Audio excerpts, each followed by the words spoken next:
श्री सच्चिदानंद सद्गुरु साईनाथ महाराज की जय।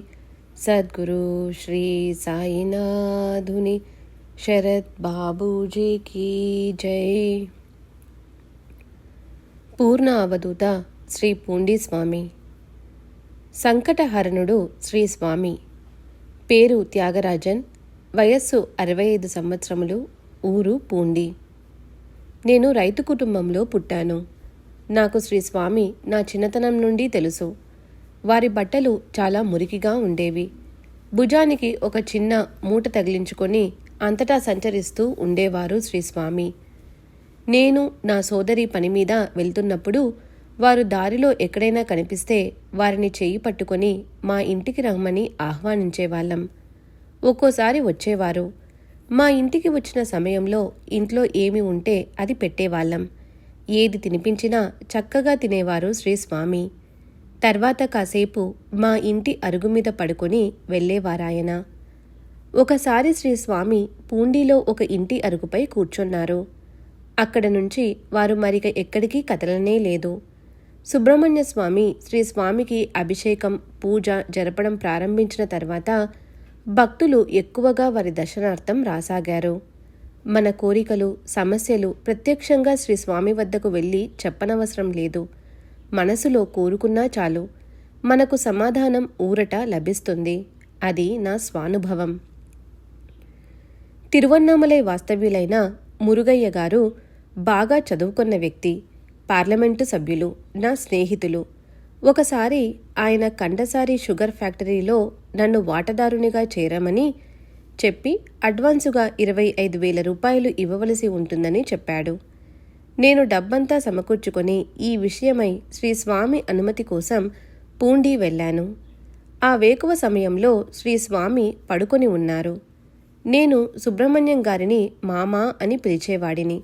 నేను శ్రీ స్వామిని నిద్రలేపమని మామకు చెప్పాను. ఆయన శ్రీ స్వామిని లేపి కూర్చుండబెట్టి వారికి ఊది కుంకుమ పెట్టి త్యాగరాజన్ వచ్చాడని చెప్పారు. శ్రీ స్వామి మంచిది తెలుసు అన్నారు. నేను శ్రీ స్వామికి నమస్కరించుకొని షుగర్ ఫ్యాక్టరీలో వాటా తీసుకోవచ్చో లేదో చెప్పమని ప్రార్థించాను. మనకొద్దయ్యా అన్నారు శ్రీ స్వామి. నేను వెంటనే ఆ ఉద్దేశం మానుకున్నాను. తర్వాత మురుగయ్య గారు కొందరు వాటాదారులను కలుపుకొని ఫ్యాక్టరీ ప్రారంభించారు. 1 సంవత్సరం లోపల పెట్టుబడిదారులు నష్టపోయారు. శ్రీ స్వామి నాకు నష్టం కలగకుండా కాపాడారు. నేను ఎక్కడకు వెళ్లాలన్నా మొదట శ్రీ పూండీస్వామి దర్శనం చేసుకుని బయలుదేరేవాడిని. ఏ పనైనా వారి అనుమతి లేకుండా చేసేవాడిని కాదు. మనస్సులో ఏమడిగినా కూడా తగిన సమాధానం లభించేది. దేనికైనా వారిని వాచానే అడగక్కరలేదు. శ్రీ స్వామి ఏకాంతంగా ఉన్నప్పుడు నాకు అరుదైన బహిర్గతం చేయకూడని కొన్ని అనుభవాలను ఇచ్చారు. నేను 21 సంవత్సరాల వయస్సులో మొదటిసారి పంచాయతీ ప్రెసిడెంటుగా పోటీ చేశాను. నాకు పోటీగా శ్రీ స్వామి కమిటీ మెంబరైన ఒక మోతుబారి రైతు, కాంగ్రెస్ నాయకుడు అయిన తిరుజ్ఞాన సంబంధం నిలిచారు. కేవలం శ్రీ స్వామి దయ వల్లనే నేను గెలవగలిగాను. మాది పూండి ప్రక్కనే ఒక కుగ్రామం. కేవలం శ్రీ స్వామి అనుగ్రహం వలననే నేను 5 మార్లు పోటీ చేసి విజయం సాధించాను. శ్రీ స్వామి కుడిపాదంలో పుండు వచ్చి బాగా పెద్దదయింది. ఆ పుండు లోపలకు చీమలు, దోమలు, పురుగులు వెళుతుండేవి. నేను డాక్టర్ను పిలిపించి ఆ పుండును శుభ్రపరిచి వైద్యం చేయిస్తానంటే శ్రీ స్వామి వద్దయ్యా వాటిని తినని అన్నారు.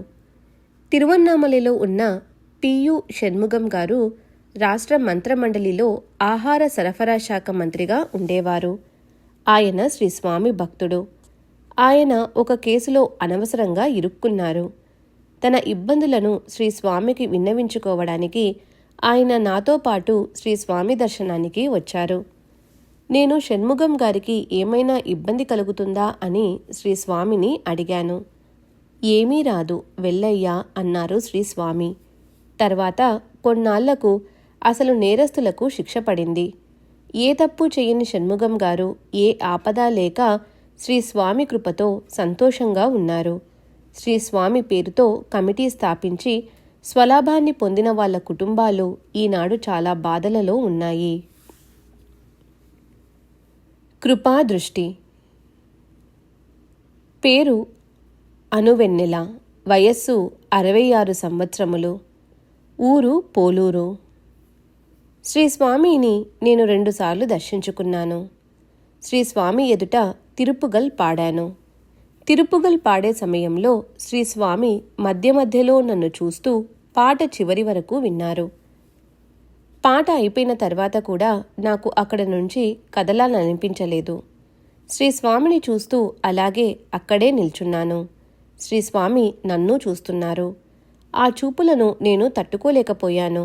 అయినా వారు నన్ను చూడాలని బలంగా అనిపించేది. ఆయన చూపులోని మహిమ అలాంటిది. ఆ అనుభూతి వర్ణింపశక్యం కానిది. ఒక ముస్లిం భక్తుడు శ్రీ పూండి స్వామి మీద అత్యంత భక్తి ప్రేమలు కలిగి ఉండేవాడు. అతను భుజాన గుడ్డల మూటతో ఊరూరా తిరిగి బట్టలు అమ్ముకునేవాడు.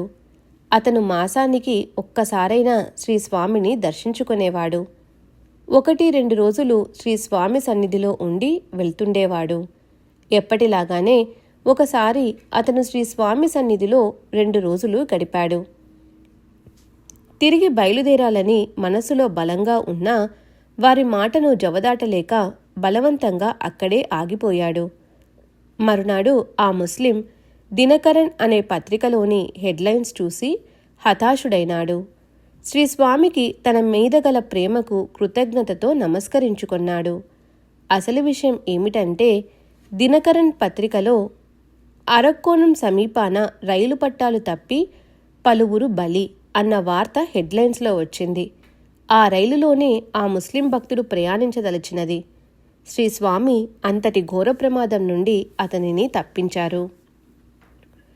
ఆ రోజులలో శ్రీ సుబ్రహ్మణ్య స్వామి అంటే కుమారస్వామి గురించి చక్కని ఉపన్యాసాలిచ్చే ఒక వ్యక్తి తనకున్న ధనవంతులైన మిత్రులతో, నాకు పూండి స్వామి బాగా తెలుసు, నేను చెబితే ఆయన మీకున్న కష్టాలన్నీ తీరుస్తారు అని గొప్పలు చెప్పి చెన్నై నుండి కొందరిని వెంటబెట్టుకొని పూండీకి కారులో బయలుదేరాడు. వారు పూండీకి ఒక అరగంటలో చేరుతారనగా శ్రీ స్వామి తమ దగ్గర ఉన్న భక్తులతో, నా దగ్గర సిఫారసు కోసం ఒక వ్యక్తి ధనవంతులైన మిత్రులను వెంటబెట్టుకొని వస్తున్నాడు. అటు నుంచి అటే తిరిగి వెళ్ళమని చెప్పండి.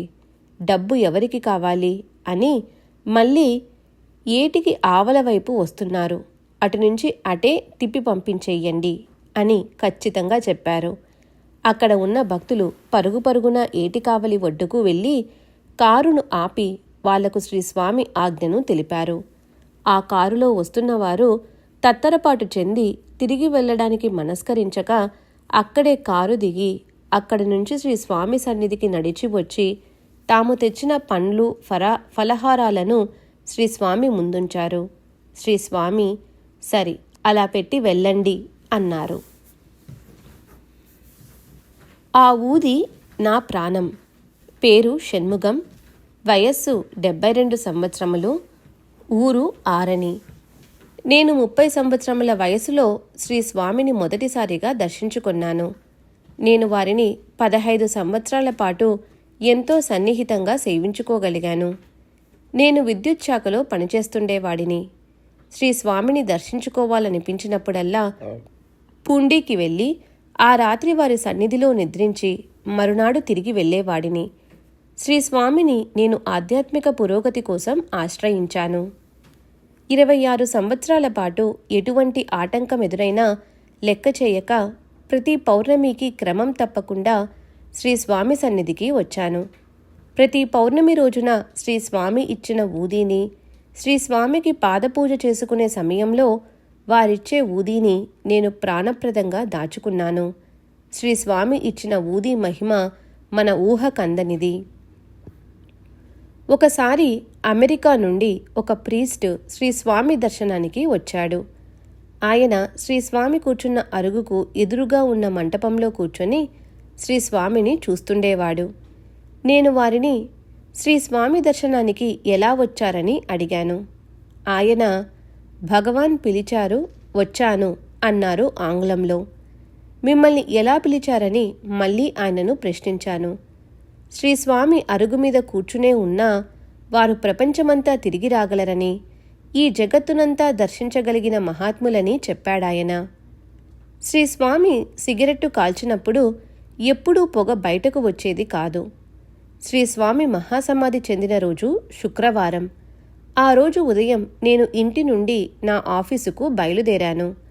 అగరుబత్తీలను వెలిగించి సైకిలుపై గుచ్చి శ్రీస్వామిని స్మరించుకుంటూ ఆఫీసుకెళ్లాను. అంతకుముందు నేనెప్పుడూ అలా చేయలేదు. ఆ రోజెందుకనో అలా చెయ్యాలనిపించింది. సాయంత్రం తిరిగి ఇంటికి వచ్చే సమయంలో శ్రీస్వామి సమాధి చెందారనే వార్త తెలిసింది. శ్రీస్వామి సన్నిధికి వెంటనే బయలుదేరి వెళ్లి సమాధి కార్యక్రమాలు ముగిసే వరకు అక్కడే ఉన్నాను. విజయ స్టూడియో వారి దగ్గర శ్రీస్వామి ఫోటోలు 15 ఉన్నాయి. నేను వాటిని ప్రింట్లు వేయించుకుని దాచుకున్నాను.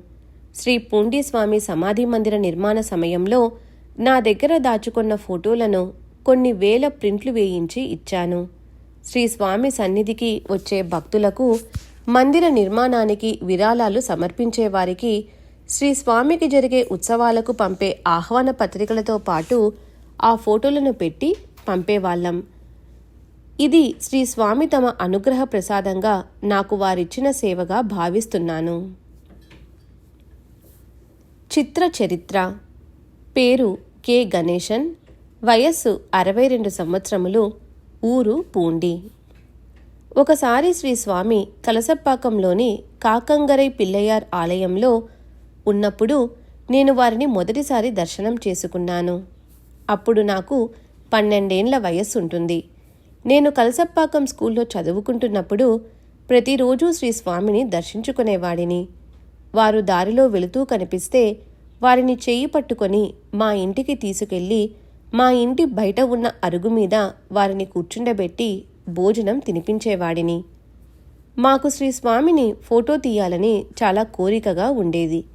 కానీ శ్రీస్వామి మాత్రం ససేమిరా అనుమతించేవారు కాదు. డాక్టర్ అన్నామలై గారు శ్రీస్వామి భక్తులు. వారు పూండిలో ఉండేవారు. వారు పట్టు వదలక శ్రీస్వామిని ఫోటో తీయించుకోవలసినదని మనసారా ప్రార్థిస్తూనే ఉండేవారు. ఒకసారి శ్రీస్వామి పయన్గోయిల్లోని ఈశ్వరాలయంలో కూర్చుని ఉన్నప్పుడు అన్నామలై గారి ప్రార్థనలు ఫలించాయి. ఎట్టకేలకు శ్రీస్వామి తమను ఫోటో తీయడానికి అనుమతించారు. అదే శ్రీస్వామికి తీసిన మొదటి ఫోటో. ఆ సమయంలో నేను శ్రీస్వామి సన్నిధిలోనే ఉన్నాను. విల్వారణి నుండి ఒక ముస్లిం భక్తుడు నియమంగా ప్రతిరోజు వచ్చి శ్రీస్వామిని దర్శించుకునేవాడు. అతను రోజు ఒక బీడీ గాని సిగరెట్టు గాని శ్రీస్వామి నోటిలో ఉంచి వెలిగించేవాడు. అలాగే రోజు ఇడ్లీ కూడా తినిపించేవాడు. శ్రీస్వామి ప్రేమతో అతను చేసే ఈ సేవలకు ఎప్పుడూ అభ్యంతర పెట్టేవారు కాదు. నాకు వీధి నాటకాలంటే చాలా ఇష్టం. ఎక్కడ నాటకం వేసినా తప్పకుండా వెళ్ళి చూసేవాడిని. ఒకరోజు పయన్గోయిల్లో వీధి నాటకం చేస్తుంటే చూసి తిరిగి వస్తున్నాను.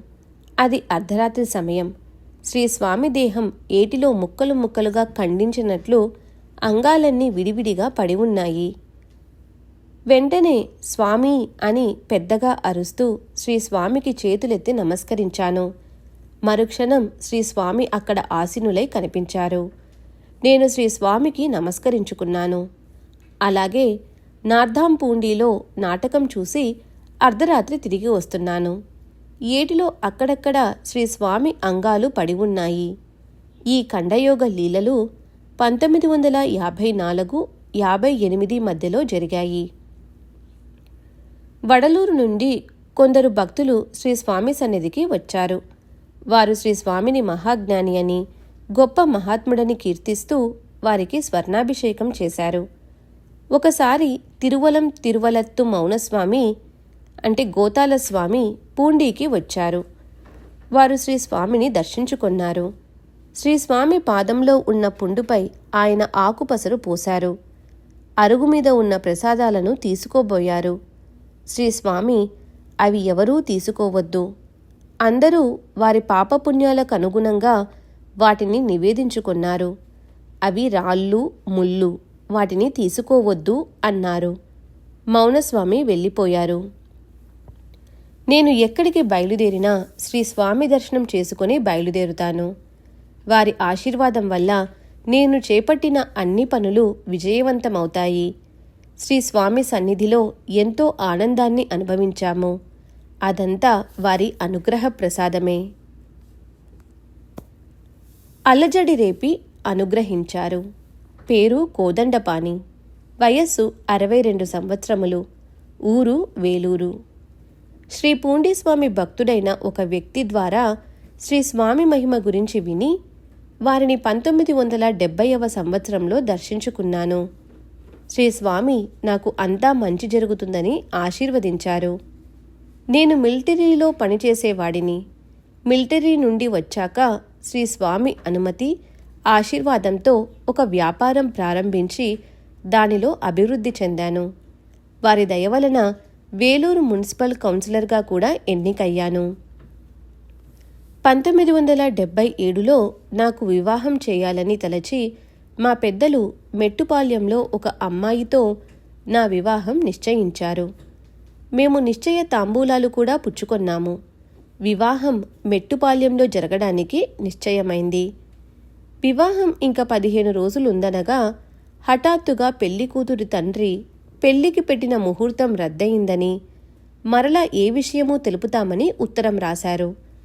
పెళ్లి శుభలేఖలు కూడా పంచిపెట్టిన తర్వాత ఇలా పెళ్లి రద్దవటంతో ఎందుకలా చేశారో తెలియక నాకు చాలా బాధ కలిగింది. తర్వాత మళ్ళీ ఇంకొక ముహూర్తం నిర్ణయించడం జరిగింది. మా వివాహం శ్రీ స్వామి అనుగ్రహంతో శ్రీ స్వామి కూర్చున్న అరుగుకు ఎదురుగా ఉన్న మండపంలో ఎంతో చక్కగా జరిగింది. నా భార్య కాపురానికి వచ్చాక నా భార్యకు మా అమ్మకు మనస్పర్ధలు ఏర్పడ్డాయి. నేను మా అత్తమామలను పిలిపించి వారి అమ్మాయికి పెద్దవాళ్లతో ఎలా మాట్లాడాలో కూడా తెలియదని చెప్పి వారితో నా భార్యను పుట్టింటికి పంపివేశాను. నా భార్య వెళ్ళిన 10 నిమిషాలలో నా మనస్సు మారి నేను కూడా మా అత్తగారింటికి బయలుదేరాను. నేనక్కడికి చేరగానే మా అత్తగారు శ్రీ పూండీస్వామి మహాసమాధి చెందారని చెప్పింది. నేను వెంటనే బయలుదేరి పూండి వెళ్ళి శ్రీ స్వామి పార్థివ దేహాన్ని దర్శనం చేసుకున్నాను. సుబ్రహ్మణ్య స్వామి శ్రీ స్వామికి హారతి ఇచ్చి ఆ హారతి పళ్ళం నా చేతికిచ్చారు. నేను అందరికీ హారతి చూపించి శ్రీ స్వామికి నమస్కరించుకున్నాను. అలా మా కుటుంబంలో అలజడి రేపి శ్రీ స్వామి నన్ను తమ దగ్గరకు రప్పించుకున్నారు. లేకపోతే నాకసలు వారు సమాధి చెందారనే విషయం కూడా బహుశా తెలిసి ఉండేది కాదు. శ్రీ స్వామి దయ వలన మా కుటుంబమంతా ఎంతో సంతోషంగా ఉంటున్నాము. నేను ప్రతి పౌర్ణమికి శ్రీ స్వామి దర్శనానికి వెళ్తుంటాను. వారి ఆశీస్సులు మాకెల్లవేళలా ఉంటూనే ఉన్నాయి. అన్నీ తెలిసిన అంతర్యామి. పేరు ఏ సంపత్. వయస్సు 45 సంవత్సరములు. ఊరు ఆదమంగళం, పుదూర్. మా ఊరు ఆదమంగళం పూండికి 24 కిలోమీటర్ల దూరంలో ఉంది. నేను 2వ తరగతి చదువుతున్నప్పుడు ఒకసారి శ్రీ స్వామి మా గ్రామానికి వచ్చారు. మొదటిసారి శ్రీ స్వామిని నేను అప్పుడే దర్శనం చేసుకున్నాను. నేను చిన్నప్పుడు భోజనం తీసుకుని సైకిలుపై గాని నడిచి గాని శ్రీ స్వామి దర్శనానికి వెళ్ళి సాయంకాలం వరకు అక్కడే ఉండి వారి ఆశీస్సులు తీసుకొని సాయంత్రం తిరుగు ప్రయాణం అయ్యేవాడిని. క్లాసులో మంచి తెలివిగల విద్యార్థిగా, క్లాస్ లీడర్గా ఉండేవాణ్ణి.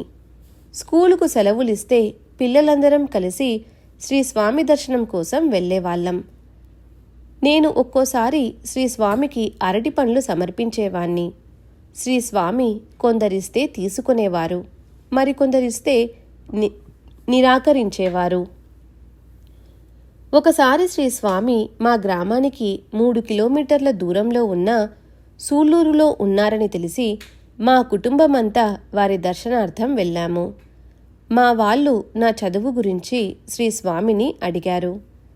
శ్రీ స్వామి ఎరుపు రంగులో గాని నలుపు రంగులో గాని కొత్త మొలత్రాడు ఉన్నదా అని అడిగారు.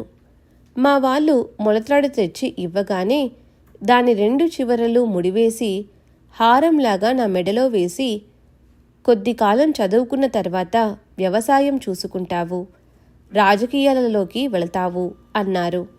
నేను SSLC చదువుతున్న సమయంలో మా నాన్నగారు మరణించడంతో శ్రీ స్వామి చెప్పినట్లుగానే నా చదువు ఆగిపోయి వ్యవసాయం చూసుకోవడం ఆరంభించాను.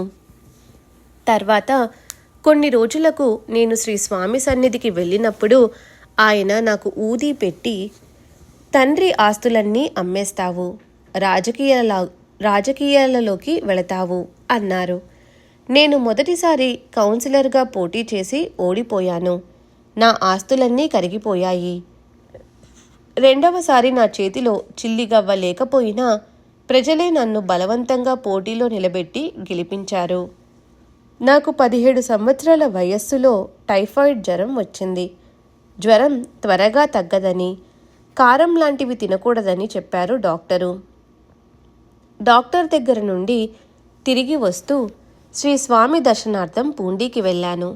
శ్రీ స్వామి నాకు ఊది పెట్టి, హాస్పిటల్కు అవసరం లేదులే, ఇంటికి వెళ్ళు అన్నారు. శ్రీ స్వామి ఊది పెట్టిన 2 రోజులలో నా జ్వరం ఏ పథ్యం చేయకుండానే తగ్గిపోయింది. నేనేదైనా ఇబ్బందికర పరిస్థితులలో ఉంటే శ్రీ స్వామిని ప్రార్థించుకునేవాణ్ణి. స్వప్నంలో శ్రీ స్వామి దర్శనమిచ్చేవారు. వారి చేతిలో విచ్చుకున్న పువ్వు ఉంటే మంచి జరుగుతుందని, మొగ్గ ఉంటే మంచి జరగదని నా నమ్మకం, అనుభవం. నేనొక చోటుకు వెళ్ళదలచి ఒకరోజు ఇలాగే శ్రీ స్వామిని ప్రార్థించాను. శ్రీ స్వామి స్వప్న దర్శనం ఇచ్చారు. శ్రీ స్వామి చేతిలో మొగ్గ ఉన్నది. మామూలుగానైతే అలాంటి సమయాల్లో ప్రయాణం మానుకుంటాను. అందుకు విరుద్ధంగా నేను ఆ రోజు బయలుదేరాను. దారిలో నేనెక్కిన బస్సు ఘోర ప్రమాదానికి గురయింది. ఆ గందరగోళంలో నా మనీ పర్సు పోయింది. అంత పెద్ద ప్రమాదం నుండి కేవలం శ్రీ స్వామి కృప వల్లనే బ్రతికి బయటపడగలిగాను. 1978లో శ్రీ స్వామి, నీకు కొంతకాలం తర్వాత సంతానం కలుగుతుంది, కానీ నీకు మగ సంతానం లేదు, అమ్మాయి పుడుతుంది అన్నారు. మళ్ళీ నీ జీవిత ప్రారంభంలో సుఖం లేదు, చివరి దశలో అంతా బాగుంటుంది అన్నారు. నా జీవితం అంతా కూడా అక్షరాల శ్రీ స్వామి చెప్పినట్లే జరుగుతున్నది. ఒకసారి మా పెదనాన్న కొడుకు ఒక మోటార్ బైకు కొన్నాడు. అతను బైకుకు పచ్చయమ్మన్ గుడిలో పూజ చేయిద్దామన్నాడు.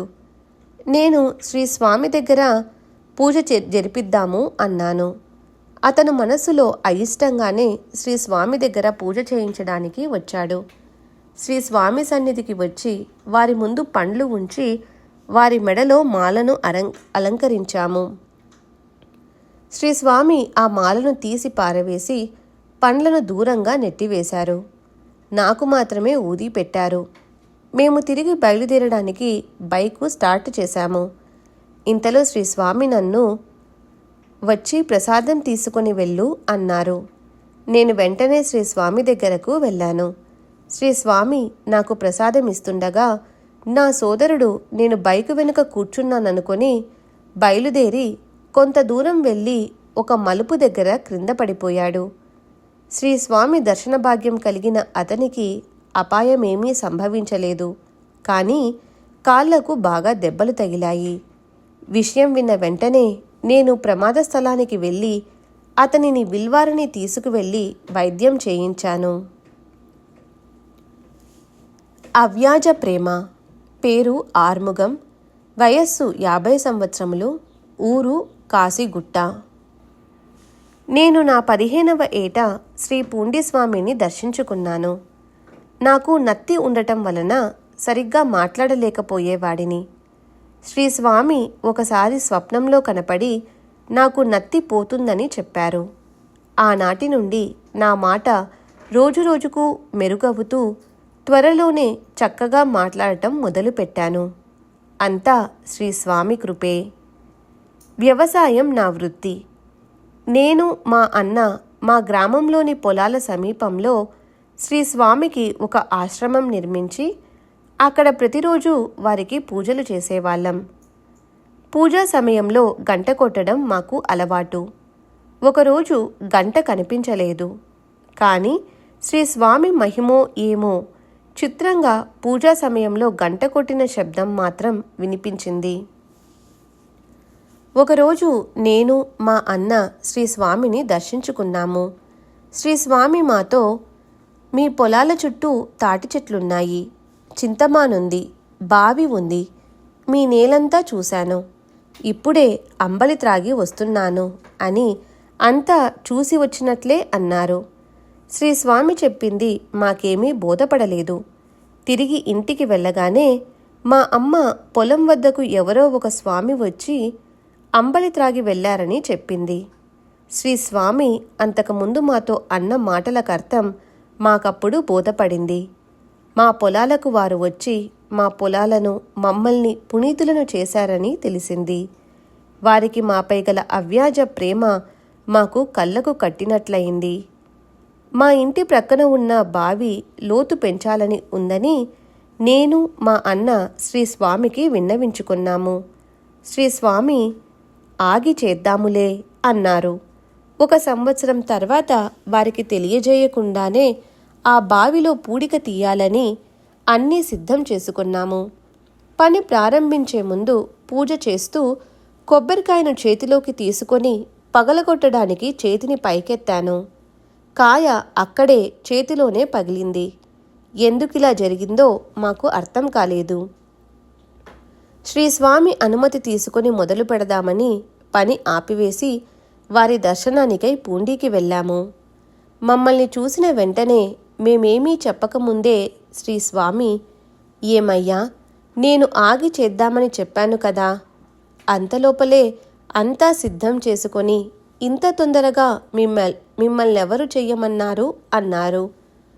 అంతటితో మేము ఇక బావిలో పూడిక తీయాలనే ఆలోచన మానుకొన్నాము. శ్రీ సచ్చిదానంద సద్గురు సాయినాథ్ మహారాజ్ కీ జై. సద్గురు శ్రీ సాయినాథుని శరద్ బాబూజీ కీ జై.